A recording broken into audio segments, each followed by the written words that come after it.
हे friends, start करते हैं class 10 का chapter number 9 application of trigonometry. इसका एक्सरसाइज 9.1 का क्वेश्चन नंबर 2 करेंगे। क्वेश्चन नंबर 2 में क्या गिवन है? A tree breaks due to storm and the broken part bend so that the top of the tree touches the ground making an angle 30 degree with it। एक tree था जो कि तूफान की वजह से क्या हो गया? ब्रोकन, टूट गया। अब यहाँ से मैं मान लेती हूँ ये ब्रोकन पार्ट है इसका। तो ये जो ब्रोकन पार्ट है ना, वो जाके किस पे गिरा? ग्राउंड पे।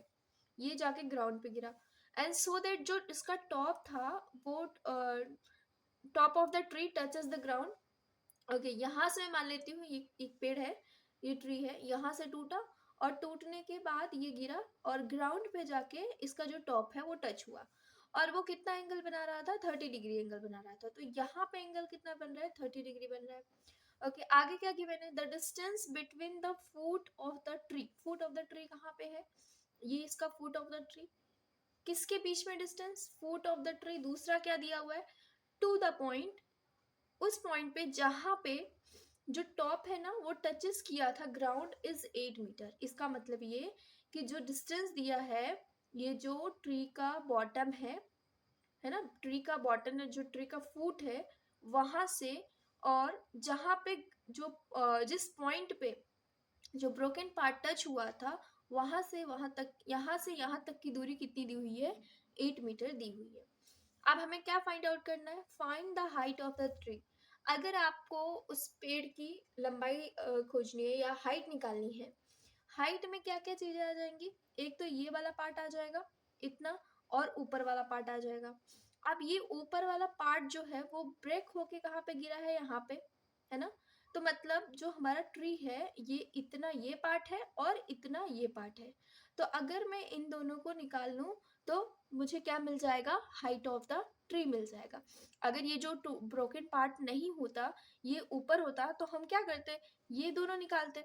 अब मुझे ये ऊपर वाला पार्ट भी तो चाहिए। ये वाला पार्ट मैं कैसे निकालूंगी? ये जो नीचे गिरा हुआ है, नीचे यही तो गिरा है, यहाँ से टूट के यहाँ गिरा है। तो ये इस पार्ट को और इस पार्ट को अगर मैं निकाल दूं तो ये दोनों मिलके क्या बना देते हैं? हाइट ऑफ द ट्री बना देते हैं। तो मेरा काम यही है कि मैं इन दोनों की हाइट निकालूं, लेंथ निकालूं। मुझे क्या गिवन है? पहले सबसे पहले उस पर ध्यान दूंगी। मुझे 30 एक एंगल दिया हुआ है और यहाँ पे बेसी दिया हुआ है, मतलब 8 मीटर। अगर मैं जाऊं, मैं मान लेती हूँ एक ट्राइंगल ये बनके तैयार हो गया है। डिग्री के सामने जो भी डिग्री दी हुई है उसके सामने ये जो हाइट होती है ये क्या कहलाती है? ये जो लेंथ होती है वो परपेंडिकुलर कहलाती है। और इसके बाद जो, क्योंकि ये पेड़ जो खड़ा होगा वर्टिकली खड़ा होगा 90 डिग्री पे, तो 90 डिग्री के सामने क्या हो जाएगा? ये हाइपोटेन्यूज हो जाएगा। और जो बचा वो क्या हो जाएगा? बेस। जो कि बेस हमें कितना दिया हुआ है? 8 मीटर दिया हुआ है। इसका मतलब मुझे क्या निकालना है? हाइपोटेन्यूज एंड बेस निकालना है, सॉरी परपेंडिकुलर निकालना है। तो मैं सोल्यूशन पे जाती हूँ। सबसे पहले मुझे गिवन है वो क्या लिखूंगी? BC इज इक्वल टू हमें कितना दिया हुआ है? 8 मीटर दिया हुआ है और theta is equal to 30 degree दिया हुआ है। हमें निकालना क्या है? हमें AC निकालना है और दूसरा क्या निकालना है? AB निकालना है। AC मतलब हाइपोटेन्यूज निकालना है और AB मतलब परपेंडिकुलर निकालना है। तो मेरे पास ये दोनों चीज है। अब मेरे पास तरीके बहुत हैं। जैसे अगर मैं साइन थीटा, क्या साइन थीटा से मैं क्या निकाल सकती हूँ? साइन थीटा से रेशियो किसका होता है? Perpendicular upon hypotenuse. अगर मैं कॉस थीटा की बात करूँ तो कॉस थीटा से मैं क्या निकाल सकती हूँ? बेस अपॉन हाइपोटेन्यूज होता है। अगर मैं बात करूँ tan थीटा से क्या निकाल सकती हूँ? तो tan थीटा का फॉर्मूला क्या होता है? परपेंडिकुलर अपॉन बेस होता है ना। तो एक एक करके पहले मैं निकालूंगी, जो गिवन है उसका यूज करके निकाल पाऊंगी। देखो, परपेंडिकुलर हाइपोटेन्यूज मुझे दोनों नहीं गिवन है। मुझे क्या गिवन है? मुझे बेस गिवन है। तो बेस जिसमें मुझे मिलेगा मैं उस पे जाऊंगी। बेस मैं यहाँ से निकाल सकती हूँ और बेस मैं यहाँ से निकाल सकती हूँ। सॉरी, बेस यहाँ का यूज करके, बेस जो वैल्यू हमें गिवन है यहाँ बेस की वैल्यू यूज करके हाइपोटेन्यूज निकाल सकती हूँ और tan थीटा का यूज करके मैं यहाँ पे परपेंडिकुलर निकाल सकती हूँ। तो मुझे दोनों वैल्यू निकल जाएगी इन दोनों का यूज करके। तो फिर मुझे लास्ट में क्या कर देना है? एडिशन कर देना है। तो एक एक करके निकाल लेते हैं फटाफट।